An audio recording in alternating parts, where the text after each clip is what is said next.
ano de Copa é um ano de oportunidades. O trabalhador tem a oportunidade de ir embora mais cedo porque é dia de jogo. Uma dona de casa compra um produto premiado e tem a oportunidade de ver um jogo da Copa. E estudantes de jornalismo têm a oportunidade de entrevistar um dos maiores radialistas de Minas Gerais. José Augusto Toscano, ele é o coordenador do Departamento de Esportes da Rádio Inconfidência. Mas esse bate-papo, ele foi variado demais para eu ficar explicando ele aqui para você. Vem aí o primeiro bate-papo Views pessoalmente, com José Augusto Toscano e eu, Milena Miranda. Hoje a gente pode considerar que é o primeiro bate-papo, o primeiro de muito bate-papo Views presencial, e a gente está com uma presença ilustre para o Rádio Mineiro, que é o José Augusto Toscano. Muito obrigada por ter aceitado o pedido de nós, meros universitários ainda no mundo do jornalismo. Você tem mais de 30 anos de carreira, certo? E 21 anos na Rádio Confidência. E aí eu queria saber um pouco do seu processo, como é que foi chegar no mundo do jornalismo, onde que você se encantou mais, como que começou essa história? Bom, um abraço, Milena, um abraço a todos que nos acompanham.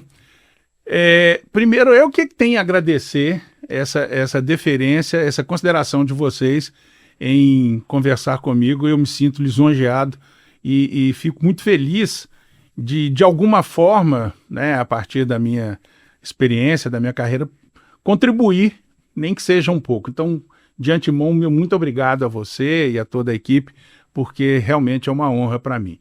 Bom, eu sou do interior, né, apesar de morar em Belo Horizonte há muito tempo, e passei toda a minha vida estudantil, sou ainda da época de primeiro e segundo grau, para ser advogado. Concluí o segundo grau, fiz vestibular, passei, comecei a frequentar a faculdade de Direito, não me encontrei, porque eu tinha um sonho, né, mais oculto, que era trabalhar em rádio, né?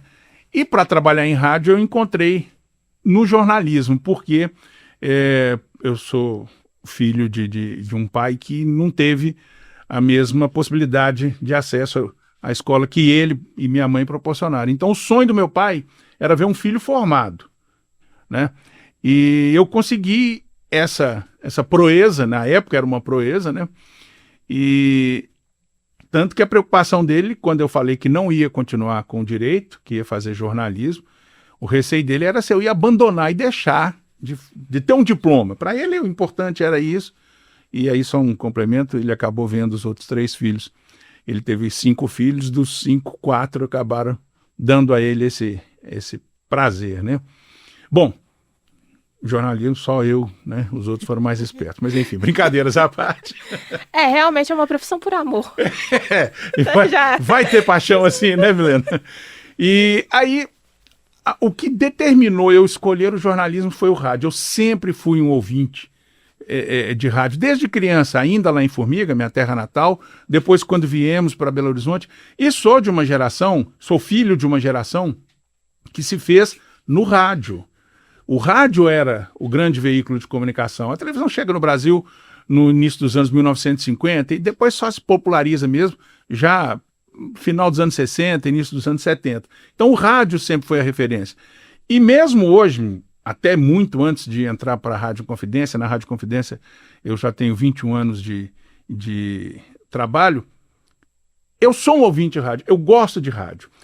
E tenho o rádio como uma referência para todo e qualquer veículo de comunicação.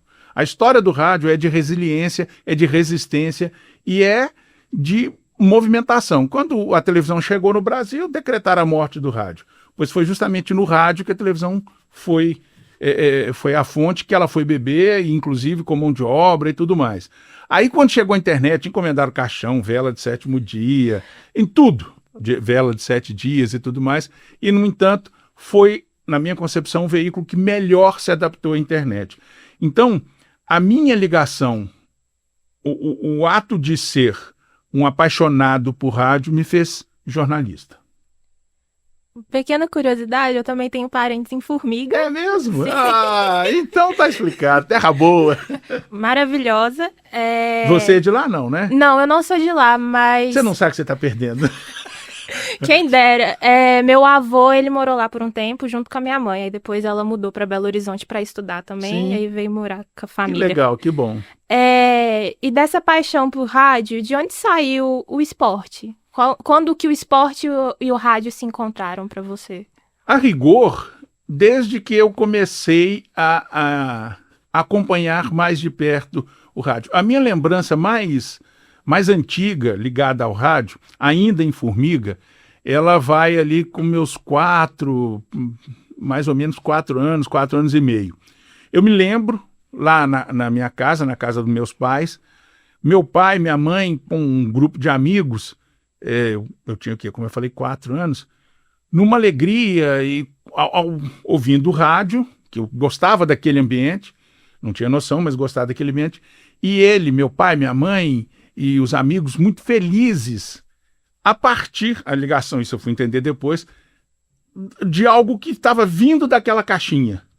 Muitos anos depois, alguns anos depois, já um pouco mais velho e tal, eram os meus pais, os amigos deles, ouvindo a final da Taça Brasil de 66, que o Cruzeiro ganhou do Santos e foi campeão pela primeira vez,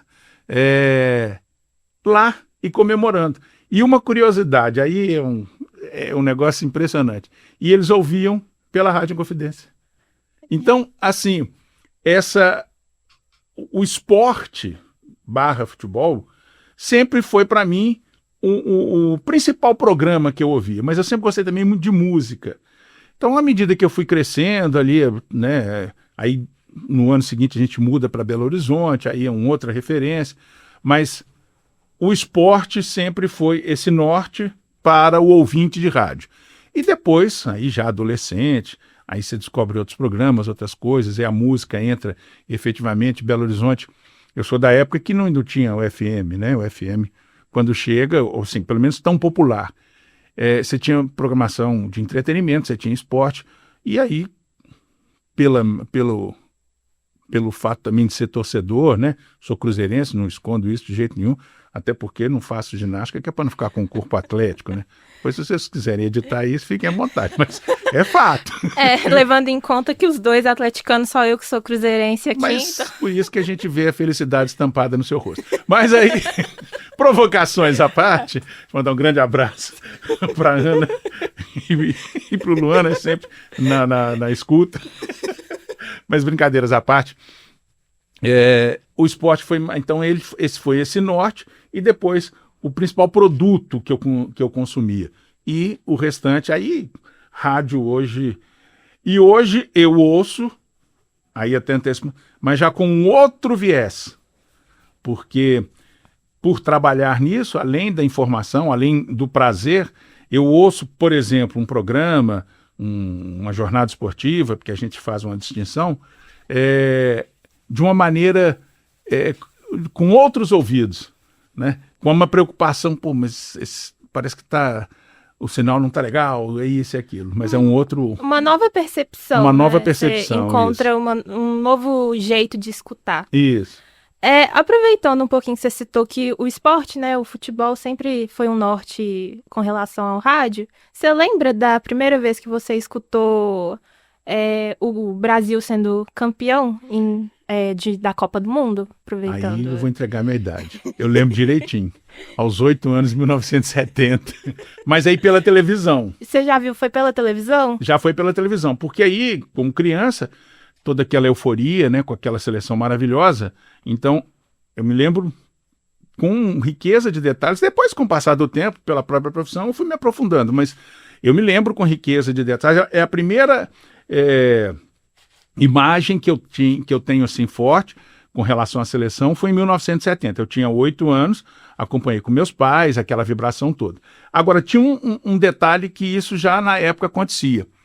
Acabava os jogos, né? Tinha aquela festa, mas depois eu ficava com um radinho de pilha pequenininho que eu tinha, acompanhando a resenha, aí já das rádios locais. E nessa época, uma emissora que, assim, basicamente eu gostava de 2 emissoras. A Rádio Inconfidência, que anos depois eu acabei vindo trabalhar nela, e a Rádio Guarani, que era também uma potência. Eu lembro que eu gostava de ouvir as pessoas falarem do jogo que eu tinha visto.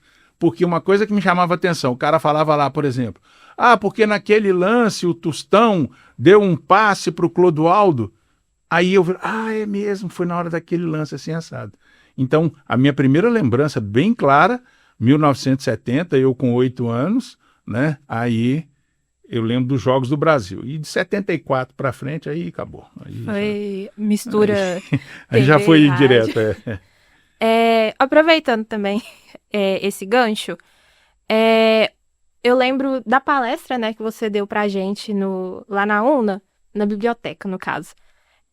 Você falou que o rádio, ele, não sei se pode ser o termo correto, mas ele anda um pouco desanimado com a Copa do Mundo, vamos dizer assim, porque, querendo ou não, a Copa do Mundo, ela virou uma coisa mais televisiva. Uhum. E hoje, atualmente, com essa nova Copa, que é a maior Copa da história, você acha que ela está evoluindo junto com a mídia, né? Junto com a comunicação? Porque a gente está vendo esse boom de streamings, a gente está vendo essas TVs no YouTube. De certa forma, a Copa também está adaptando a essa nova mídia?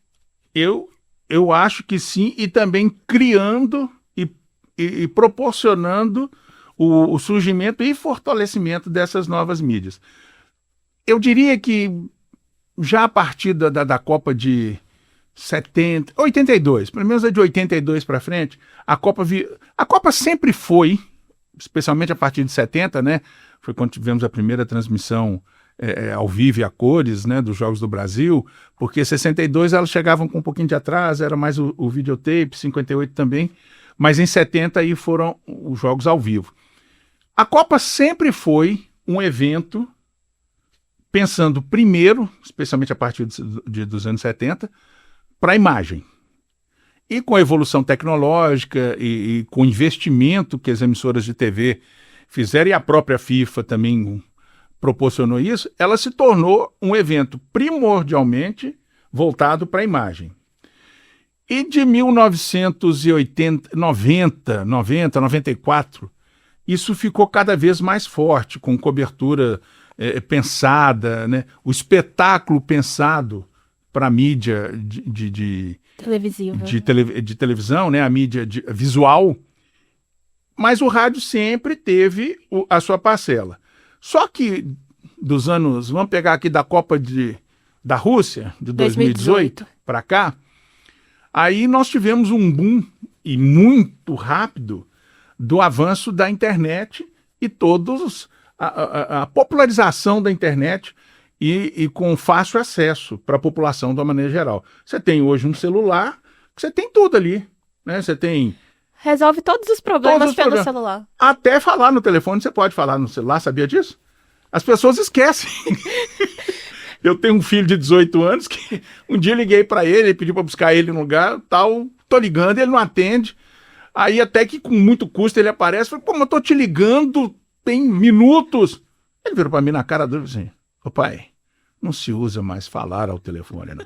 Então, quer dizer, eu fiquei assim, um rapaz de 18 anos no auge da sabedoria dele, mas é isso, é porque o telefone você pode até conversar por ele, né? Então, com essa popularização, cada vez mais os eventos aí são pensados muito mais na internet. E o público que consumia Copa do Mundo, futebol de clubes ainda tem muito, mas o público que consumia Copa do Mundo via rádio diminuiu. Por quê? Com a popularização a partir do telefone celular, vamos imaginar aquela pessoa que não pode assistir um jogo. Ela pode ver ali no celular dela, porque você tinha que parar a televisão, dependendo da sua função, da sua profissão, você só pode ouvir, porque você não pode... A televisão, a imagem, em algum momento você vai ter que desviar a sua atenção e prestar atenção nela. Então, dependendo da sua profissão, isso não vai. Por exemplo, um motorista, né? Ele vai ter que botar o radinho. Então, ainda existe um público que consome, né? Uma Copa do Mundo. Eu estou falando especificamente de Copa do Mundo. Pelo rádio. Mas a esmagadora maioria, cada vez mais agora, com a facilidade do celular, pela imagem. Eu penso, né, na minha opinião, eu encaro muito que 2022 foi um teste. Porque Sim. a gente teve esse boom da Cazé TV, teve... Agora, a própria Rede Globo, ela tá trazendo a GE TV justamente para Ela entendeu que não dava mais, né? Para ela ficar Exatamente. só naquele modelo padrãozão. E, de certa forma, também é uma coisa boa, porque, né, é a maior Copa do Mundo, então a gente tem muito mais seleção, são 48 Sim. seleções, e isso democratiza mais. Perfeito. Então, como a gente tem essa quantidade maior de seleção, tem mais culturas aparecendo, se tornando notórias, a internet ela democratizou muito mais do que a televisão faria, né? Se continuasse só com a televisão. E me permita aqui, eu vou vaticinar, vou até olhar para a câmera. Na Copa de 2030, que vai ser inclusive a Copa histórica, né? São 100 anos de Copa do Mundo, vai transmitir, viu, gente? Estou vaticinando isso aqui. Por favor, Milena. E estou torcendo para isso. Amém. Só deixa eu olhar aqui que eu tenho a minha cola. Perdão.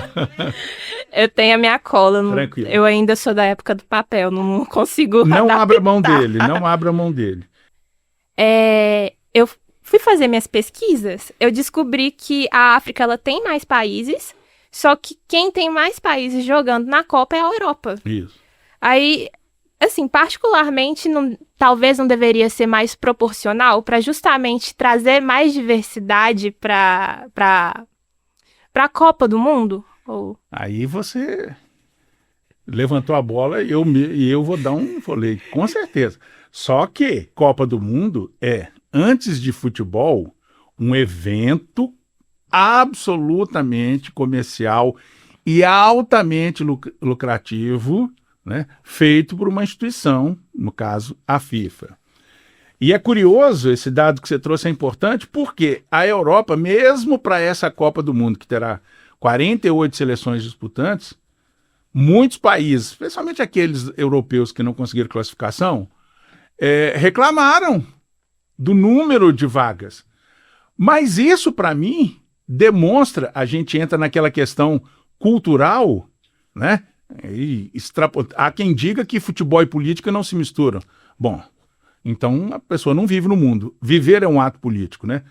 Se você puxa na história, ou quem acompanhou com o mínimo de atenção as aulas de história, é a metrópole pressionando a colônia. É não dando espaço, né? Seja o continente africano, o continente asiático, o americano, né? E aí entendendo que tudo para, na visão deles, as metrópoles. Mas a Copa do Mundo já os privilegia. O maior número de vagas é para europeus. Então, se você quer vender um discurso de diversidade, né, de integração, é óbvio que você tinha que diminuir o número de vagas para europeus e aumentar para outros continentes. Mas, né? Eu tenho até o dado aqui que eu anotei, a maior receita da história é 70% a mais do que na última Copa no Catar. No Catar foi 209 milhões de dólares que a FIFA deu para os clubes, né, que liberou o jogo para as federações. Isso. Para os clubes, tá? Para os clubes liberando os atletas. Perfeito. Para as federações, eu não consegui encontrar o dado. Eu falhei não, mas vamos dizer. É porque eu falei federações, é porque normalmente a federação, eu que te induzi ao equívoco, a federação que classifica, a seleção que se classifica para a Copa do Mundo, ela ganha um valor, mas é só aquela seleção que... aquela confederação que tem uma seleção na Copa. Eu não consegui encontrar esse valor, mas... Mas também não é pouca coisa não, Não é viu? pouca coisa não, porque para os clubes que liberou atleta, esse ano é mais de 355 milhões de dólares. Então, tem muito dinheiro envolvido e ainda assim tá com problema, porque os Estados Unidos, eles não liberaram um dos impostos, não é rescisão o termo, mas não liberaram, e as federações, o que elas ganharem de dinheiro, elas vão ter que pagar para os Estados Unidos de qualquer forma. E tá uma completa confusão, porque os Estados Unidos também está enfrentando diversos problemas políticos, problemas Diga-se de passagem, criado por eles. Por eles, porque são problemas de imigração, a guerra do Irã, Problema no México também. Posso fazer uma provocação? Por que guerra do Irã? O Irã estava quieto lá. Quem provoca a guerra não é o Irã, não. Pronto, é só uma provocação, tá, gente?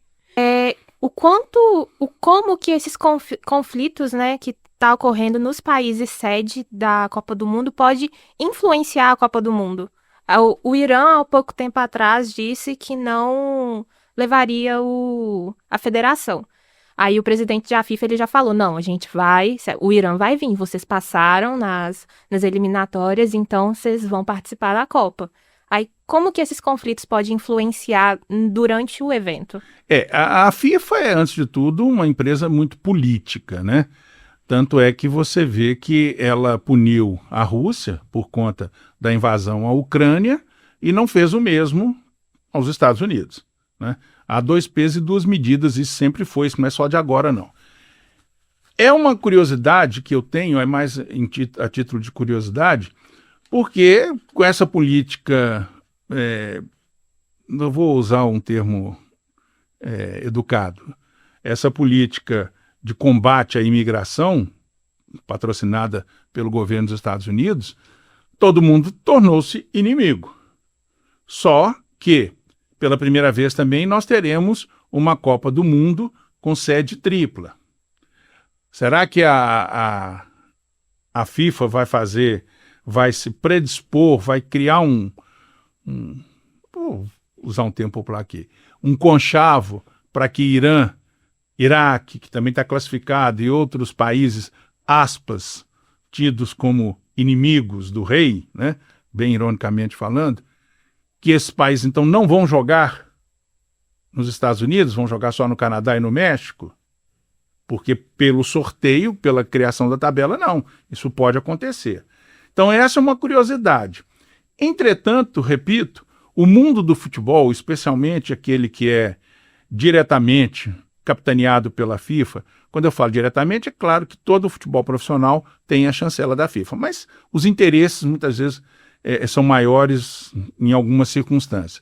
Basta lembrar, inclusive, que a FIFA tem mais países associados do que a própria ONU, né? Então daí você imagina o poder dessa entidade. Então, para criar, né, aspas, armistício, fecha aspas, durante o período da Copa, eu não me surpreenderei, porque os interesses financeiros se sobrepõem aos interesses humanitários e tudo mais. Essa é a triste e massacrante realidade do futebol profissional no mundo, né? Não só aqui no Brasil. Justamente eles devem tentar construir essa imagem de que a Copa do Mundo vai ser um símbolo da paz durante... A FIFA, né, propôs ao presidente de um dos três países, que eu não vou citar o nome dele, um de cor alaranjada, o Nobel da Paz, uma moça entregou lá, quer dizer, é ridículo, né, gente? É ridículo. Eu entendo que o histórico da Copa do Mundo, também não vou me iludir aqui, não, a Copa do Mundo já foi realizada em países que estavam sob severa ditadura militar, né? Então, assim, a FIFA está se lascando para o mundo quando se trata do evento dela. Então, não adianta querer ser mais realista que o rei.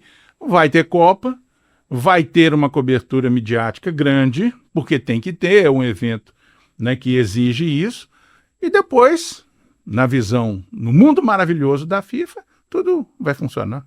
É o famoso... Famoso não, perdi a linha de raciocínio de novo. Não, é o famoso... Antes a gente falaria jeitinho, né? É o jeitinho brasileiro, só que versão... FIFA, isso. É o jeitinho FIFA de ser.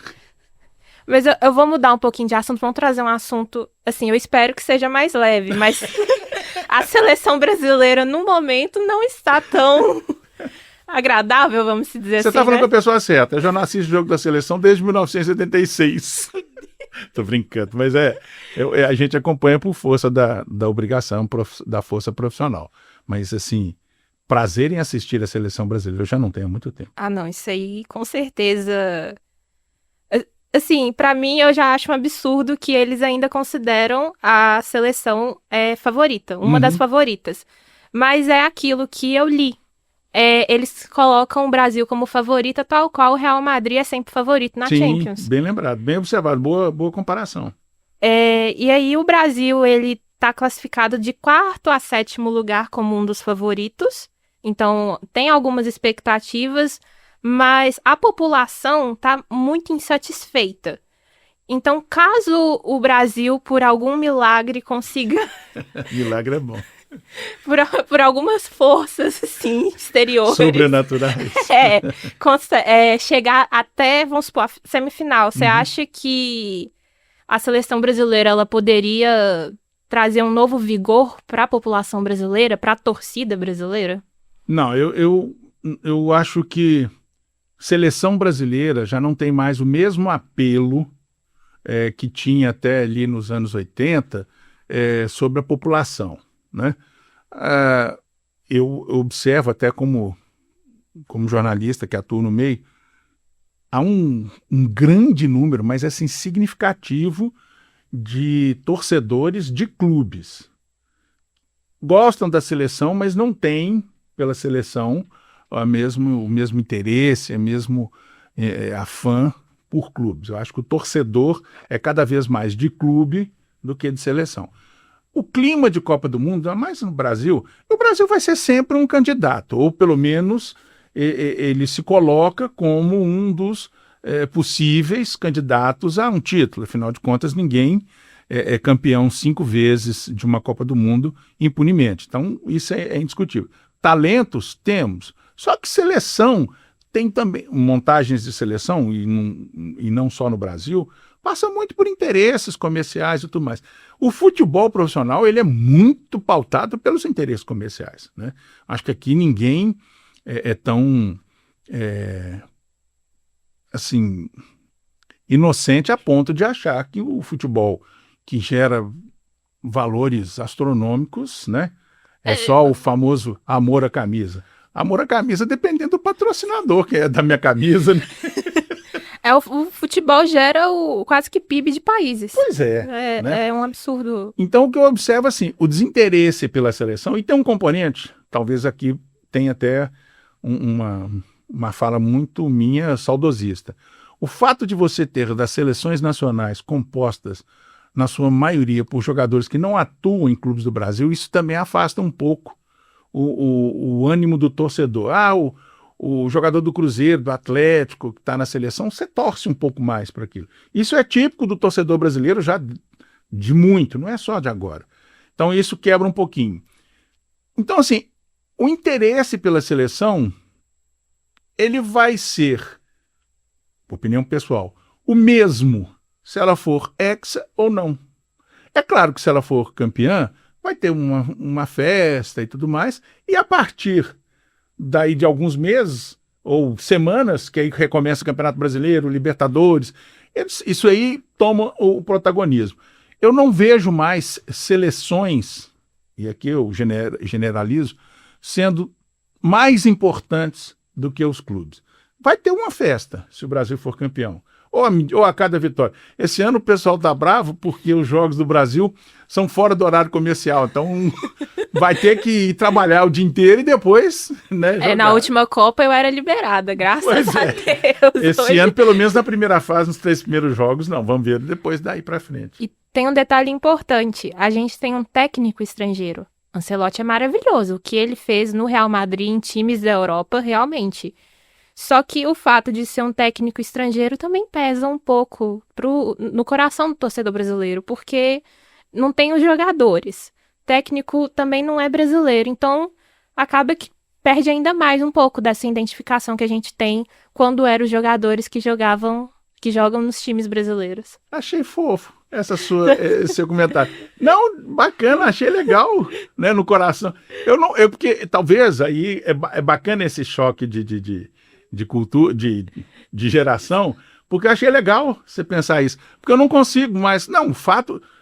Eu vejo o Ancelotti como uma tentativa da seleção da CBF em dar qualidade ao futebol. Isso eu acho fantástico. Eu acho, poxa, um baita profissional. Agora, não sei se o fato dele ser, no caso dele, italiano, se ele é italiano, se o Brasil não ganhar, se isso vai transformar o coração do torcedor brasileiro numa raiva maior, ou se ele ganhar também vai virar... Eu penso distinto, mas que bom, se você, na sua geração, pensa assim, eu acho legal. É uma possibilidade de resgate do sentimento pela seleção. Mas achei fofo. Eu falo assim porque eu moro com meu avô, né? Então, meu avô, ele viu todas as Copas. Aí, que Ele legal. viu o Brasil sendo campeão 5 vezes. Aí. E ele escuta rádio até hoje, ele só escuta rádio, ele não vê Coisa televisão. boa. Ué. Aí acaba que eu vejo muito como o futebol foi importante pra ele, porque ele também jogou um pouquinho. Aí eu acabo associando muito pela forma, pelo jeito dele, do meu pai também, que ele também só escuta futebol na rádio. Aí, vamos ver. Já foi quase todas as perguntas. Deixa eu mandar um abraço pro seu avô, então. Como é que é o nome do seu avô? Almir José, Seu Almir José e seu pai? Alexander Miranda. Seu Alexander Miranda e seu Almir José.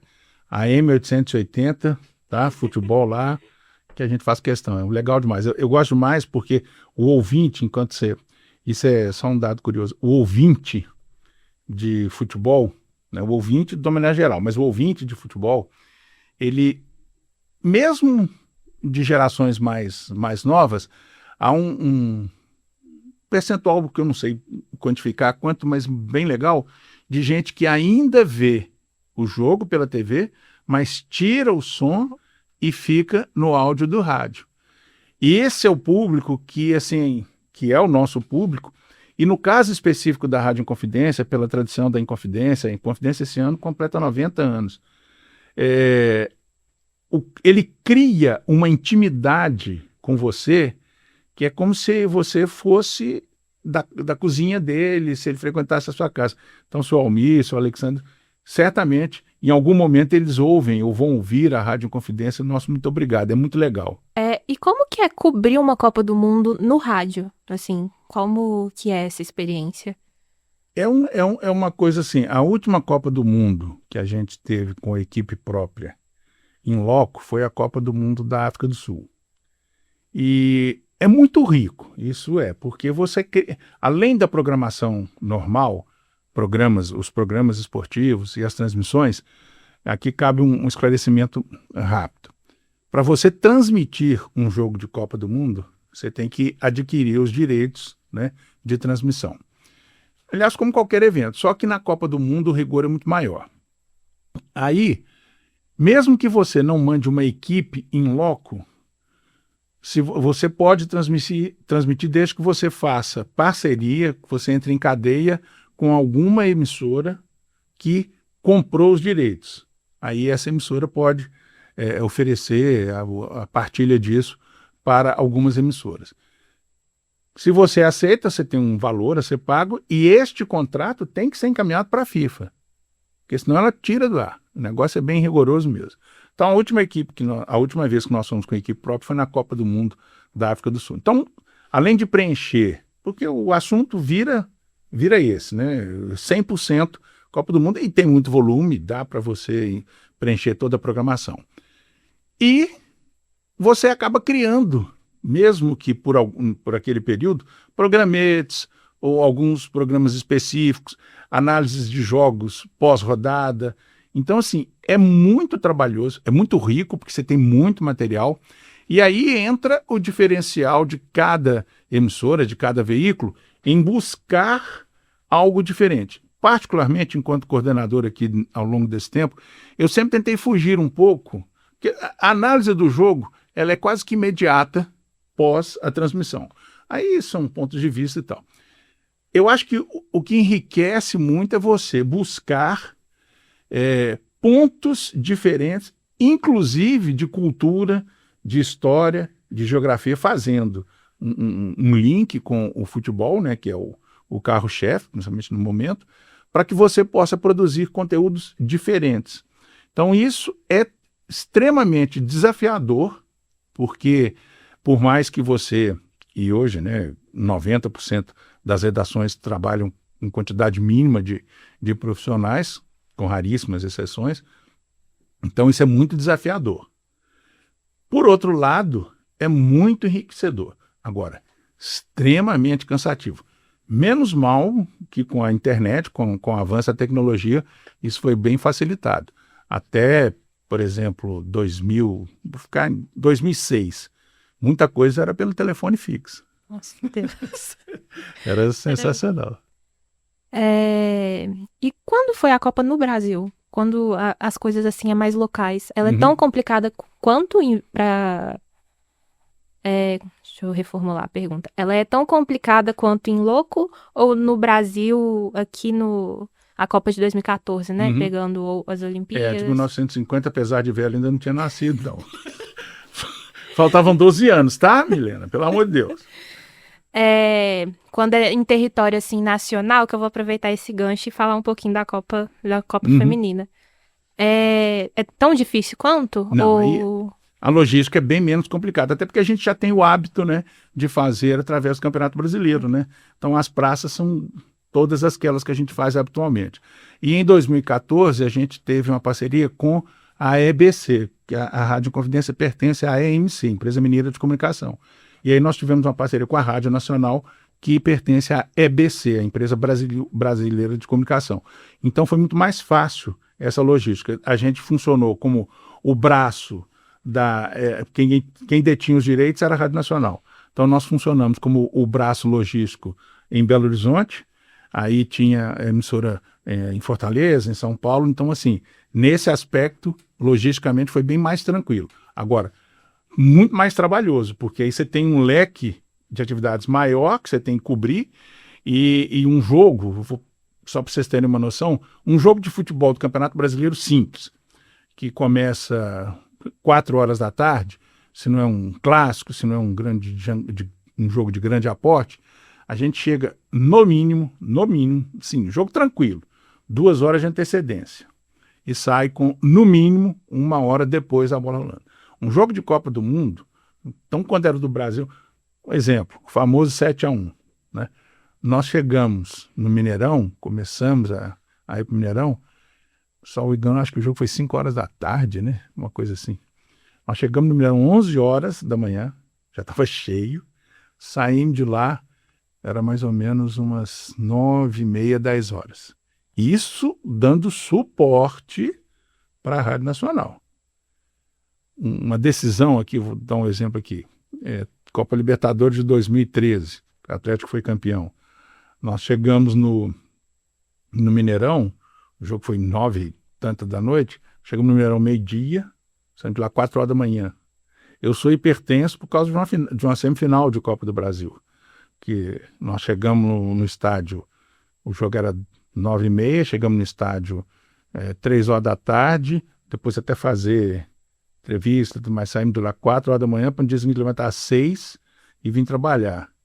No meio do caminho, a dor de cabeça infernal, passando em frente a uma Tereza, entrei, a minha pressão estava 19/8. A partir desse dia eu sou hipertenso. Ainda bem que no jogo em questão, um time ganhou nos pênaltis, mas pênalti é bom para time dos outros. Pro nosso, não. Misericórdia. Eu falei muito dessa questão da logística aqui no Brasil, né? Acabei perguntando, porque a gente vai ter a Copa do Mundo Feminina. E aí, qual que tá a sua expectativa para um esporte que tá aumentando a visibilidade, graças a Deus, tá aumentando cada vez mais a visibilidade, e agora a gente vai ter ele aqui em território nacional. A gente não melhorando, mas a gente tem nomes muito importantes do futebol feminino brasileiro, mas até hoje a gente não tem uma Copa. Então a gente está atrás dessa Copa. Quem sabe agora em território nacional a gente consiga. Nossa, seria um sonho, né? Inclusive eu, dentro da minha... até onde eu possa atuar ou influenciar, o meu sonho, esse é um sonho, era poder transmitir essa Copa do Mundo. Só que isso envolve questões políticas, financeiras, políticas nem tanto, mas financeiras e tudo mais. Mas a gente vai tentar. A questão maior que eu vejo há interesse do público, entendeu? Não adianta. O que é mais fundamental, na minha concepção, é a CBF tratar o futebol feminino com o devido respeito e atenção. Ah, mas porque não dá retorno. Gente, não dá. Aí é aquela máxima, igual, né, uma peça publicitária. O biscoito vende mais porque é fresquinho ou é fresquinho porque vende mais? Então, a Copa do Mundo, o futebol feminino, ele tem sim, ele tem público, e se você tratá-lo bem, esse público aumenta. E aí ele passa a se tornar rentável, já que a linguagem que prevalece é a do dinheiro. Então, essa possibilidade de ter uma Copa do Mundo, e aqui eu vou até além, sabe? Eu nem me preocupo do Brasil ser campeão. Se puder ser campeão na Copa do Mundo, maravilha. O importante é que ele faça uma boa Copa do Mundo, que essa Copa do Mundo seja bem feita, que a população abrace, se interesse ainda mais, porque eu acho que a seleção brasileira, se não o ano que vem, não vai demorar, ela vai ser campeã do mundo. O futebol feminino, felizmente, é uma realidade. É que tem que apelar para o clichê. E o lugar da mulher é onde ela quiser, gente. Que bobagem. Ah, porque mulher não pode... Tá bom, os machos alfa têm cada vez mais medo, sabe? Então, assim, espero de coração que ela, primeiro de tudo, que o evento seja bem sucedido, que é preciso ser tratado com profissionalismo, com qualidade, ele tem que ser bem sucedido. Porque a partir do momento em que ele for cada vez mais bem sucedido, você só vai ampliando o interesse de torcedor e, principalmente, a gente tem que falar isso, é principalmente mesmo, o interesse comercial para que ele possa efetivamente evoluir. Mas tomara, quem sabe que daqui a um ano a gente possa estar transmitindo essa Copa feminina, e aí se o Brasil for campeão, aí é loucura total. E eu acho que grande parte dessa visibilidade que o futebol feminino está tendo veio por causa das Olimpíadas. A gente teve muitos nomes, né, aparecendo. Teve o trabalho do Arthur Elias, que ele vai dar continuidade, né, com a seleção para a Copa do Mundo. Mas a falta de profissionalismo da CBF continua, como o caso do jogo do Flamengo que teve recentemente.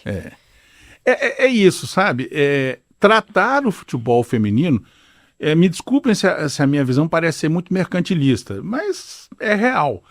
É tratar o futebol feminino como um produto que pode render muita grana. Porque se os caras só entendem o dinheiro, a coisa da grana, então, gente, trata esse episódio que você mencionou aí, realmente você vê.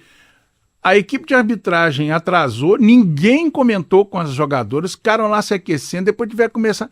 Gente, isso não... E outra coisa, nós temos que fazer o meia-culpa, nós da imprensa, porque a gente tinha que bater nisso e repercutir isso. Porque se isso acontece num jogo masculino, a gente perde até a intervenção na CBF, né? A imprensa também tem que fazer o seu meia-culpa. Esse tipo de episódios, e outra, clubes de futebol, o próprio presidente do Flamengo, né, na declaração que deu, gente, tem que parar com isso. Não adianta, gente. Lá vou eu com clichê de novo, me desculpe, tá? A mulher chegou e vai fazer, e vai querer, porque o lugar é dela, ela faz o que ela quiser. Que bobagem isso, cara. Nós estamos em pleno século XXI, eu acho que nós estamos vivendo a nova Idade Média. Não tem assim, explicação. O trabalho do Arthur Elias é muito legal. A manutenção dele à frente da seleção brasileira, mesmo não tendo ganho a medalha de ouro, porque aqui tem isso, né? Só vale se ganhar, se for campeão. Não, gente. O trabalho foi muito bem feito. Eu tenho mas aí todo mundo tem um ou outro questionamento das convocações dele, mas eu acho que no todo um trabalho é muito bem feito. O desempenho do Brasil nos Jogos Olímpicos de Paris aumentou isso, como você disse. É uma realidade. Então, um êxito, e eu quero deixar bem claro aqui para também não falar que as meninas têm a obrigação. Elas não têm a obrigação de serem campeãs.